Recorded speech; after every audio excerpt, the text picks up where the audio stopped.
হয় নাই, আর এই সরকার এবং এই সংসদও গঠিত হয় নাই।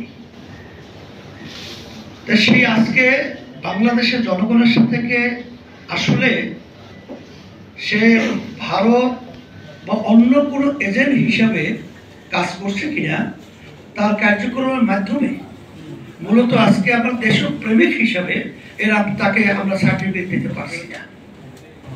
তা আমি বিশেষ করে যারা আওয়ামী লীগ করেন বা বিএনপি করেন বা অন্য যে কোনো রাজনৈতিক দলের সাথে জড়িয়ে আছেন, আজকে আমাদের কমরেড সাইফুল ভাই সহ অন্য অন্য আদার্স অনেক দায়িত্বশীলের কথা বলেছেন। তাদের কথা শুনে কিন্তু আসলে আমরা মুগ্ধ, এবং আমরা কিন্তু যে আশার আলো নিয়ে আজকে জাতীয় সংলাপ রেখেছি, আলহামদুলিল্লাহ আমার মন বলছে ইনশাআল্লাহ আমরা লক্ষ্যে পৌঁছে যাবো ইনশাআল্লাহ।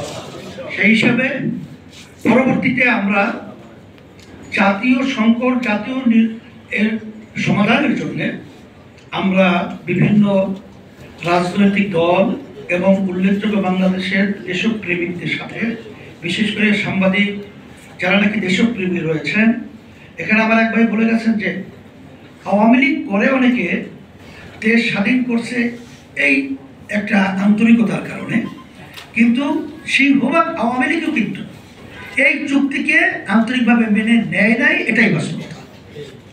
সেই হিসাবে আমি সকলকে বলবো যে আমরা পরবর্তীতে পরামর্শ করে ইনশাআল্লাহ আমরা সামনে কিভাবে আমাদের লক্ষ্যে পৌঁছতে পারি সেই সিদ্ধান্ত আমরা গ্রহণ করব।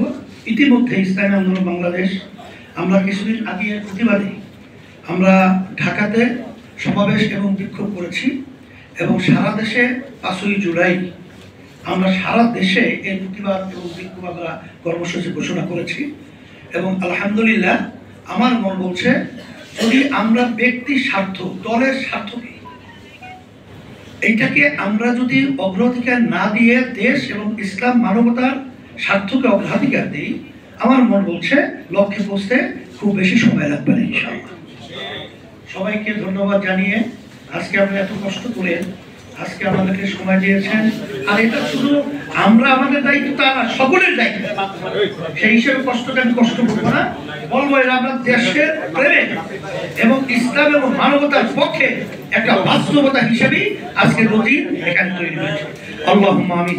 রব্বানা আতিনা ফিদ দুনিয়া হাসানা ওয়া ফিল আখিরাতি হাসানা ওয়া কিনা আযাবান নার বিরহমাতিকা ইয়া আরহামার রাহিমিন।